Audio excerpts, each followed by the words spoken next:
एखाद्या घटनेमध्ये जोखीम तर घ्यायची, पण ती जोखीम घेतली तरीसुद्धा टेन्शन फ्री कसं राहायचं, बिनधास्त कसं राहायचं, हे आपल्याला शिकायचं आहे छत्रपती शिवाजी महाराजांच्या एका उदाहरणावरून. आणि ते उदाहरण आहे छत्रपती शिवाजी महाराजांच्या आग्रा भेटीचं.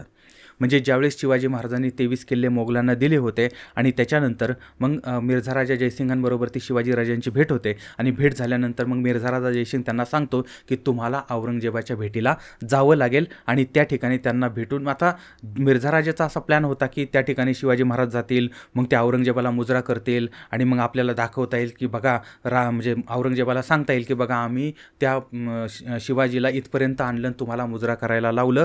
अशा पद्धतीचा प्लॅन होता या मिर्झा राजा जयसिंगाचा. तर आता शिवाजी महाराजांना सांगितलं की तुम्ही त्या ठिकाणी जा आणि त्या ठिकाणी औरंगजेबाच्या दरबारामध्ये जा, औरंगजेबाचा वाढदिवस आहे वगैरे वगैरे, आणि तो बड्डे साजरा करण्यासाठी शिवाजी महाराजांना पाठवण्यात आलं. राजे त्या ठिकाणी गेले. आता तिथं गेल्यानंतर मग त्या औरंगजेबाचा दरबार भरलेला होता आणि त्या दरबारामध्ये ज्यावेळेस शिवाजी महाराजांच्या समोर नजराणा आला होता किंवा खिल्लत आली होती, त्यावेळेस शिवाजी महाराजांना तो आपला अपमान वाटला. कारण ज्या माणसानं आपल्याला पाठ दाखवली होती, ज्याला आपण पराभव केलेलं होतं, आणि तो माणूस आपल्या समोर उभा होता, म्हणजे त्याला शिवाजीराजांना पाठ दाखवून उभा होता आणि हा शिवाजीराजांचा म्हणजे महाराष्ट्राचा अपमान होता. त्यामुळे मग शिवाजीराजांनी त्या ठिकाणी बंड पुकारलं आणि ती खिल्लत जी आहे ती उडवून टाकली. आणि त्याच्यानंतर बघा औरंगजेबाच्या दरबारामध्ये जाऊन औरंगजेबाच्या विरोधामध्ये बोलून शिवाजी महाराज त्याला पाठ दाखवून निघून गेले होते. म्हणजे दरबार त्याचा होता, सगळे लोक त्याची होती, सरदार त्याचे होते, इलाका त्याचा होता, आवाज मात्र सह्याद्रीच्या वाघाचा होता, छत्रपती शिवाजी महाराजांचा होता. त्याची खिल्लत उधळली गेली, राजे माघारी आलेले आहेत आणि त्यानंतर मग शिवाजी राजांना त्यानं म्हणजे औरंगजेबानं नजरकैदेमध्ये ठेवलेलं आहे.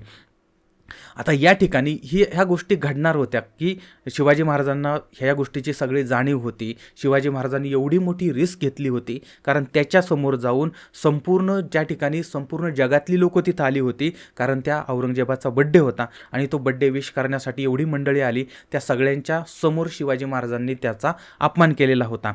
आता त्याच्यामुळे औरंगजेब पिसाळणार आहे, औरंगजेब रागावणार आहे आणि औरंगजेब शिवाजी महाराजांना संपवणार आहे, संपवण्याचं प्लॅनिंग करणार आहे. या सगळ्या गोष्टी शिवाजी महाराजांना माहीत होत्या. शिवाजी महाराजांनी स्वतःच्या जीवाची रिस्क या ठिकाणी घेतली होती, जोखीम या ठिकाणी घेतली होती. पण हे सगळं करताना शिवाजी महाराजांनी जे प्लॅनिंग केलं होतं ते प्लॅनिंग अत्यंत महत्त्वाचं आहे.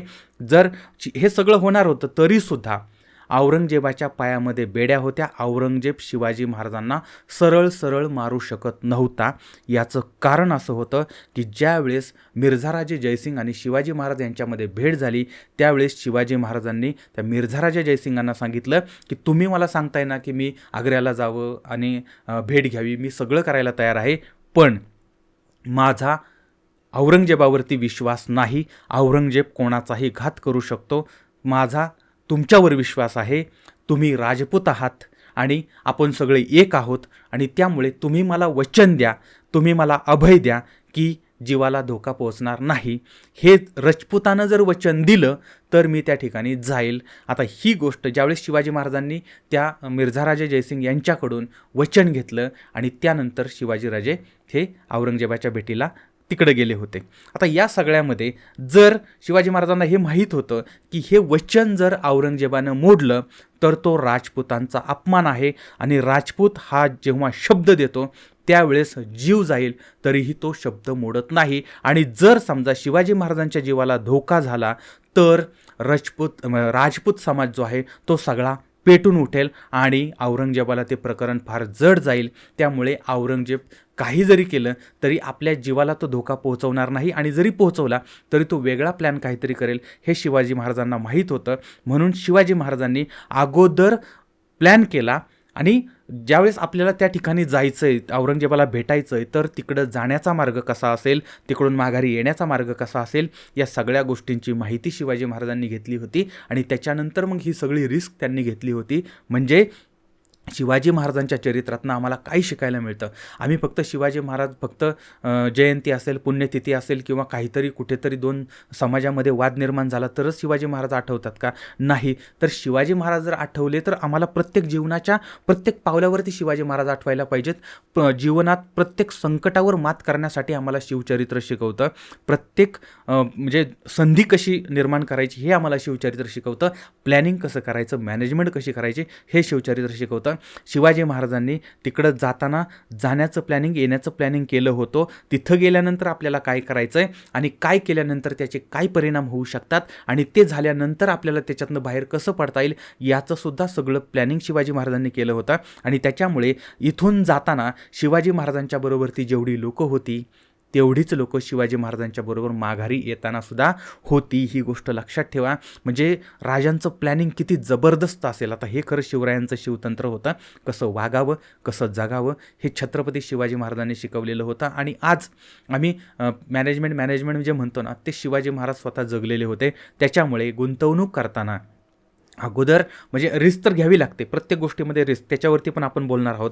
पण रिस्क घेताना सुद्धा कशा पद्धतीनं अगोदर प्लॅन करायचे की जेणेकरून आपण जरी रिस्क घेतली तरीसुद्धा त्याच्यातून कमीत कमी नुकसान आपलं होऊ शकतं. यासाठी शिवाजी महाराजांनी जे प्लॅनिंग केलं तसंच प्लॅनिंग आज आम्हाला जीवन जगताना करायचं आहे, कुठे पैसा गुंतवताना करायचं आहे आणि मॅनेजमेंट करताना करायचं आहे. प्रत्येक संकट आल्यानंतर त्याच्यावर मात कशी करायची याच्यासाठीचं प्लॅनिंग करायचं आहे. आणि हे सगळं छत्रपती शिवाजी महाराजांचं चरित्र शिकवतं. पण आता आपण या अर्थजागृती चॅनलवरती बोलतो आहोत. आज फक्त ही गोष्ट सांगितली की रिस्क तर घ्यायची, पण त्याच्या आधी असं प्लॅनिंग करायचं की त्या रिस्कमधून आपल्याला कमीत कमी नुकसान होईल. हे आम्हाला छत्रपती शिवाजी महाराज शिकवतात. आता याबद्दलचं तुमचं मत काय आहे ते सुद्धा मला जरूर कळवा. आणि छत्रपती शिवाजी महाराज आपल्या काळजामध्ये आहेत, आपल्या हृदयामध्ये आहेत, आपल्या मनामध्ये आहेत. पण तेच आपल्या मेंदूमध्ये पण आले पाहिजेत आणि तेच आपल्या कृतीमध्ये पण आले पाहिजेत. लक्षात ठेवा, असं जर झालं तर एकतर अपयश आपल्याला येणार नाही आणि जर समजा चुकून अपयश जर आपल्याला आलं तरीसुद्धा त्याच्यावरती आपल्याला मात करता येते. याबद्दलचं तुमचं मत काय ते सुद्धा मला जरूर कळवा. आणि आपलं जे अर्थजागृती चॅनल आहे ते आता नवीन आहे, पण आता हे नवीन असल्यामुळे मी तुम्हाला विनंती करतो की या चॅनलला सबस्क्राईब करा आणि जास्तीत जास्त लोकांच्यापर्यंत पोहोचवण्यासाठी तुमचं सहकार्य असू द्या. आता पुन्हा भेटूया पुढच्या भागामध्ये एका नवीन विषयासह. तोपर्यंत धन्यवाद.